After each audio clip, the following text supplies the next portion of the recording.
Muy buenos días, Panamá. Hoy es lunes 30 de enero. Usted nos ve por Next Canal 21, nos escucha por KW Continente. Un día, bueno, como acaban de escuchar, lo que está pasando en el PRD. El viernes se emitió este comunicado oficial por parte del CEN, firmado por el presidente y el secretario general, pues reservando más de 130 puestos de elección. Entre ellos, los 35 diputados electos, las 35 posiciones electas de diputado, pues más de 50 representantes y de 30 alcaldías. Esto obviamente provoca la crítica por parte del exsecretario general Pedro Miguel González, y ayer volvió el expresidente Martín Torrijos a emitir esta comunicación donde critica esta forma y, bueno, Movimiento de Bases envía una comunicación pues diciéndole al CEN que recapacite en esta posición. Bueno, mañana es la procesión de Don Bosco, así que si usted va a andar por el centro de la ciudad, pues sepa que va a haber pues, tranque de verdad, una de las calles más importantes de la ciudad, totalmente cerrada. Un día en el que la presidenta de Perú pide al Tribunal Electoral de allá que pues, las elecciones sean en este año 23 y que se vayan y se sometan a votación todos los puestos de elección en Perú. Don José. Buenos días, Fernando. Buenos días a toda nuestra audiencia que nos sigue en KW Continente Radio y en Canal 21 Next TV. Como todos los días, hoy, lunes 30 de enero, Se fue penúltimo día del primer mes del año 2023. Muchas cosas que contarle y, como siempre, nosotros le damos las noticias, usted decide. En un mundo de complejidad, Fernando, voy a necesitar de su apoyo aquí, usted que conoce la dinámica global. Fíjese algunas de las cosas que están ocurriendo y después, si tenemos un par de minutos, Fernando, para que conversemos sobre hacia dónde vamos, hacia dónde va el mundo y hacia dónde nos arrastra ese mundo. Quo vadis, decían hacia los dónde latinos. vamos, sí. Viene rápidamente algunas noticias que usted debe conocer. En Perú, voy a partir por ahí, bueno, voy a partir primero porque el canciller alemán, de paso por nuestra región, llegó a Brasil, pasó por Chile, Argentina, y ahora le hablo sobre esto, si nos da el tiempo, para ver qué fue lo que planteó en esto, pero le da una idea a usted de la importancia de nuestro continente en el macro mundo. Desde Merkel, hace como 10 años, no venía un canciller América Latina. Pero fíjense lo que pasó en Perú. Anoche, la presidenta del país, Dina Boluarte, en un mensaje duro dirigido al Parlamento, que es el que tiene que votar la ley, aprobar la ley para adelantar el proceso electoral, según el planteamiento de la señora presidenta, para que sea en octubre del año 23. El Parlamento, en las votaciones anteriores, ha estado en contra de eso y propone mayo del 24. Y esto ha dividido al propio gobierno, porque el primer ministro, que es el lineadura de ese grupo, Alberto Otarola, está en contra de adelantar las elecciones y pide represión. Porque para él esto es una obra de Sendero Luminoso. Y de Evo Morales y del comunismo internacional, etc. En Perú hay una situación clara de crisis interna. Que haya factores externos, sin duda alguna, en todas las crisis, porque nosotros no estamos al margen de lo que está ocurriendo en el mundo. Pero ella pidió que se adelantara y que hoy, que es el Congreso debe decidir, dice, nos vamos todos. Y que si no lo aprueban, ella va a pedir una ley para una reforma constitucional que permita hacer lo que ella está planteando. O sea, hay un divorcio a lo interno del gobierno, hay que ver cómo fracciona esto los organismos militares, que son los que llevan la batuta de la represión, y qué va a pasar en el seno de ese país convulso. Muy parecido, bajo otras circunstancias, claro, lo que está pasando en Haití, que ahí hay nadie gobierna. Sí, es una anarquía total. Y lo que está pasando en Nicaragua. Mire, esto es lo máximo que usted se haya podido imaginar. Hay un señor de apellido José Javier Álvarez que el régimen, Zamora, el régimen lo busca, pero no lo encontró. De un hombre de 68 años. ¿Sabe qué hizo? El régimen de Ortega y de la señora Murillo. Rosario. Puso preso a toda la familia, que no está vinculada a nada. Y no solamente que lo puso preso, lo condenaron este fin de semana a entre 8 a 10 años de prisión. En una de las cosas más insólitas y violatorias de los derechos humanos, de las leyes de nicaragüenses, de la Constitución, de todo lo que hay en la bolita del mundo, amén, que protege los intereses de... Ellos no están acusados de nada, solo por ser familiares. Wow. Fíjense esta locura. En Inglaterra, el primer ministro Rishi Sunak destituye al presidente del Partido Conservador, Nadine Chadha. ¿Sabe por qué? Porque no pagó impuestos. Y fíjese cómo está en Inglaterra. Al presidente del Partido Conservador que apoyaba al primer ministro, lo votaron ayer, el fin de semana. Es una crisis en desarrollo en ese país.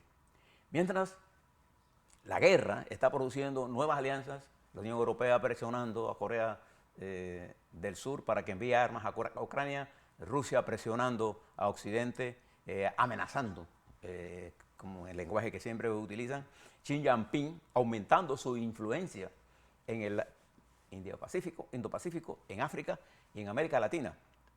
Y le doy esta noticia a usted.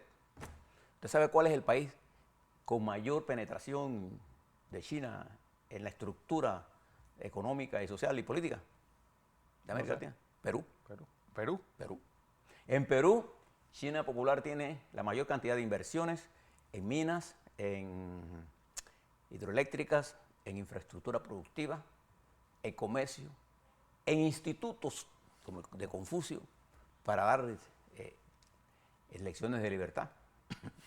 Y hay en Perú una cabeza de playa grande de la República Popular China, y en América Latina, en Ecuador, cuando estaba Correa, anunciaron, ¿se acuerda que hay hidroeléctrica que le hablé? Que es un desastre. Es un desastre. Entonces, el manejo de China en el Pacífico es adelantar sus gestiones, y nosotros no somos ajenos aquí en Panamá a lo que está ocurriendo. En el gobierno pasado se llevaron las relaciones prácticamente en clandestinidad y avanzaron enormemente. Enormemente.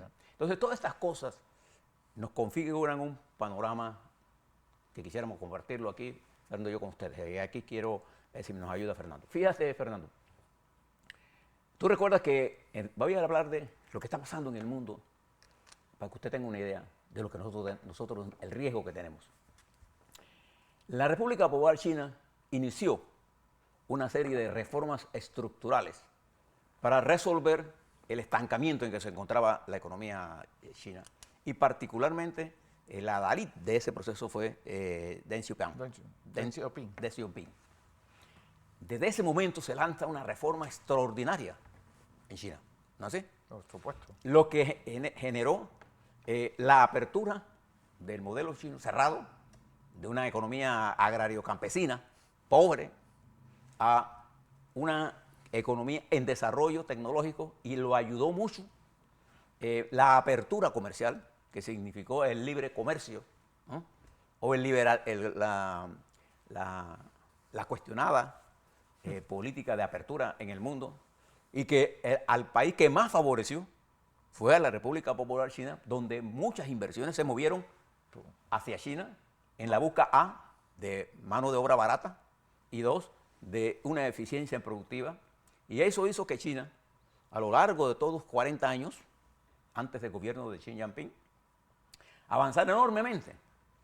Bueno, yo creo que es la salida de la pobreza más grande que se ha dado en la historia de la humanidad en menos tiempo. Sí. Recuerde que todavía China tiene más de 600 millones de pobres. Sí, pero pobres. sacar a 800 millones de personas de la pobreza. Claro, eso es extraordinario lo que es. Extraordinario.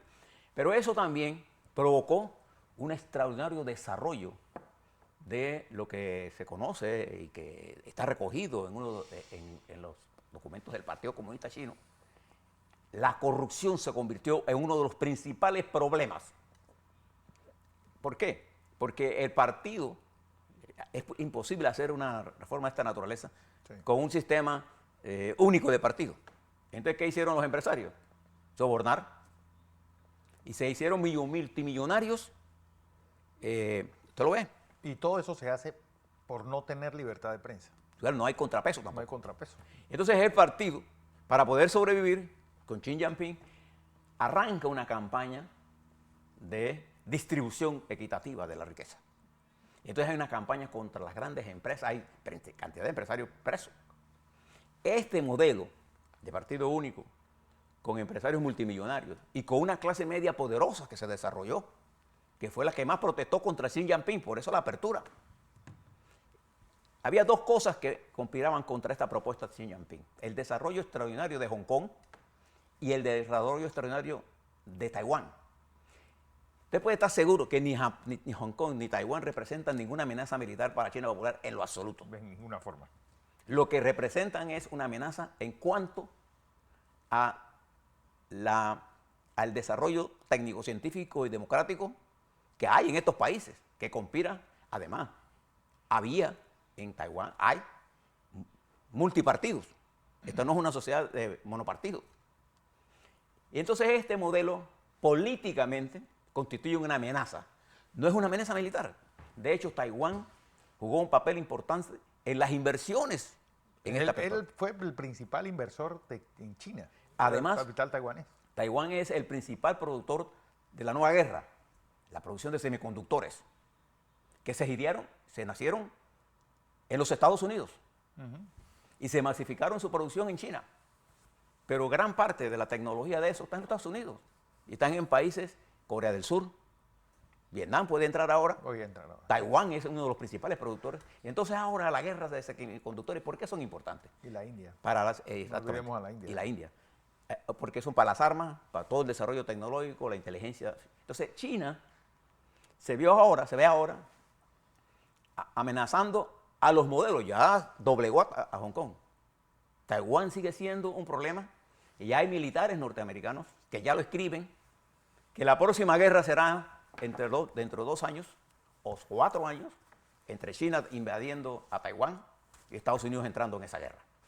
Porque todo eso se retuvo, los planes chinos, por la invasión rusa a Ucrania. Entonces, mientras eso está ocurriendo, ¿qué estaba ocurriendo en Rusia? En Rusia, después de la destrucción del modelo soviético, de la Unión Soviética, en un proceso llega al poder Vladimir Putin. ¿Y qué hace Putin?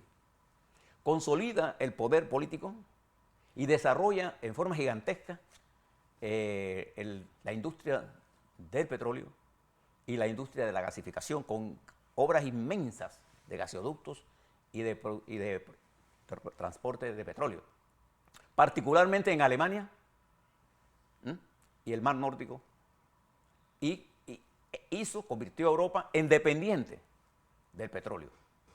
Y con la ayuda de Donald Trump logró debilitar la Unión Europea y la OTAN. Y es cuando él decide el asalto a Ucrania, pensando que todo estaba listo. Pero un país monoexportador, con un sistema de robo a mano armada a toda la riqueza del país, creó los oligarcas que compraban yates de 1.000 millones. Mientras Rusia seguía siendo una economía de tercer mundo. Había ricos y súper ricos, pero el desarrollo era desigual y menos que el que se producía en China. Entonces, Rusia no es una economía poderosa. Rusia lo que es una nación armada y con un ejército que ahora lo demostró en Ucrania, también penetrado por la corrupción, no le prestó atención al desarrollo de las armas defensivas y se concretó a las armas ofensivas atómicas, creyendo que eso disuadía a Europa y a todo el mundo de que no se metieran en Ucrania. Bueno, resultó eso al revés. Entonces, esta contradicción genera la lucha por los mercados. Rusia, con su grupo Wagner, ha sustituido los mercenarios europeos, franceses, belgas, de Holanda, de Alemania, españoles, que peleaban guerras en África para obtener recursos para otros países, han sido sustituidos por el grupo paramilitar Wagner. Por eso la importancia que Estados Unidos le puso sanciones al grupo Wagner para que no haya ni un país haciendo negocios con ellos. Entonces, en ese mundo de confrontación permanente, de guerra permanente comercial. La mentira se ha convertido en un elemento de esa lucha, porque la verdad está escondida en un complejo de mentiras. La guerra es el arte de mentir. Si usted quiere estudiar, Fernando, Duro, la guerra es eso, mentir, engañar al enemigo, de que voy para el punto A cuando en realidad voy para el punto B, de que tengo tantas armas y no las tengo. O sea, si usted estudia la guerra, se da cuenta que una de las cosas fundamentales de la guerra es engañar al enemigo. Y en esos engaños se está produciendo en el mundo una cantidad enorme de noticias falsas. Entonces, esa falsedad se une a una guerra real que amenaza a Europa en su seguridad, que es la guerra de Ucrania, y una guerra potencial real, que es la guerra del Indo-Pacífico, que nos afectaría directamente a nosotros en Panamá, porque el Indo-Pacífico, Fernando, es parte integral, en un 35% de los comercios que pasan por nuestro canal.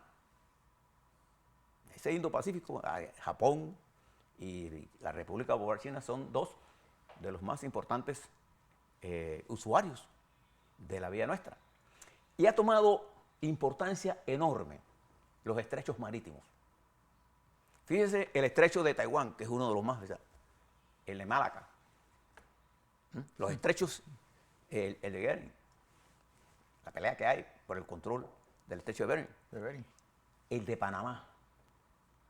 Entonces nosotros, si no entendemos el juego mundial, en esta recomposición de fuerzas, se está planteando, e incluso una guerra 24, electrónica, para definir las elecciones en los Estados Unidos y derrotar al Partido Demócrata.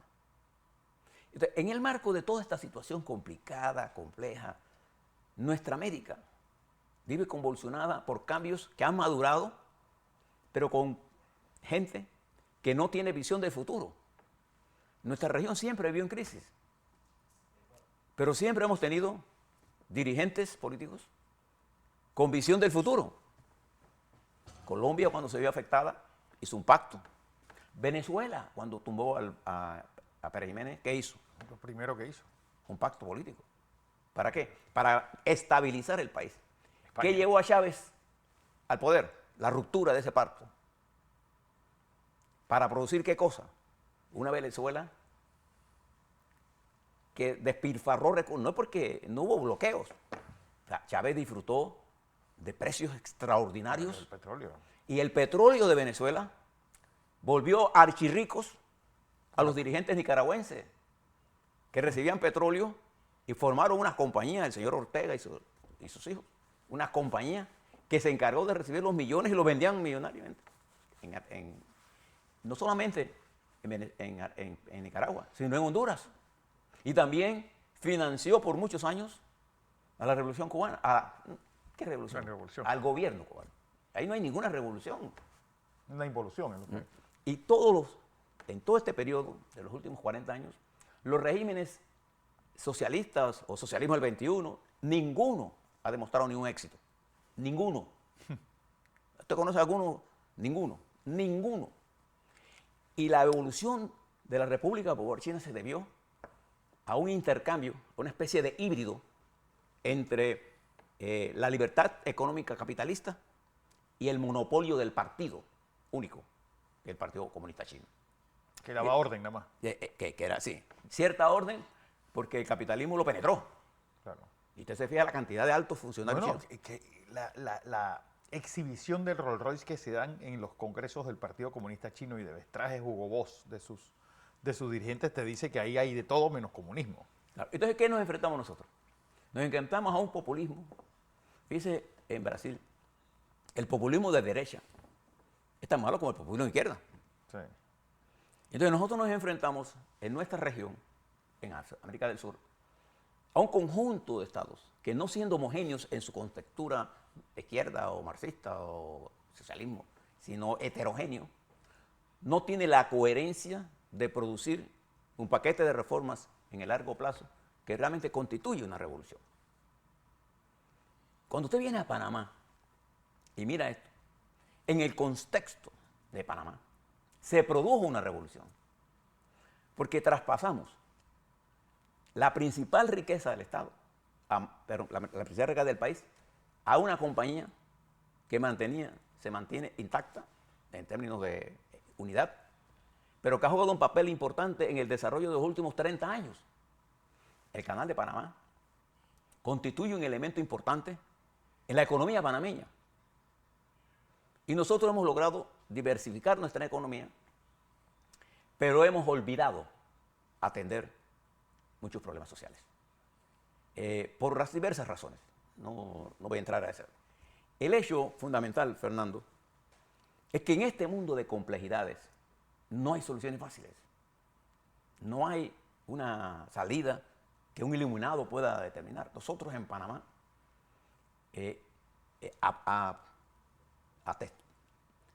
¿cómo se llama? Forzados por una dinámica noticiosa que juega con la verdad, que no plantea la verdad. Estamos atrapados en dimes y diretes. Por ejemplo, usted el periódico de la prensa de hoy, voy a usarlo en el titular de la prensa, en la página principal, aparece una cosa de Minera Panamá que dice una cosa.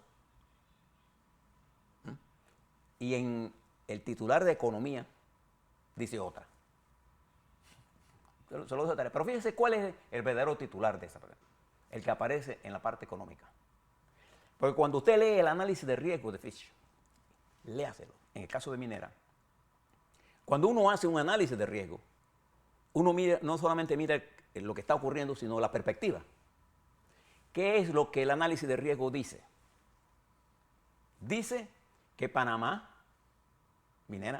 Fitch, prevé que en el futuro habrá un acuerdo entre Panamá y Minera Panamá por el peso específico que tiene Minera y los analistas de Fitch no son analistas de Cortizo, son analistas de riesgo que lo que miden es la capacidad de repago que yo tengo frente a la deuda que tengo.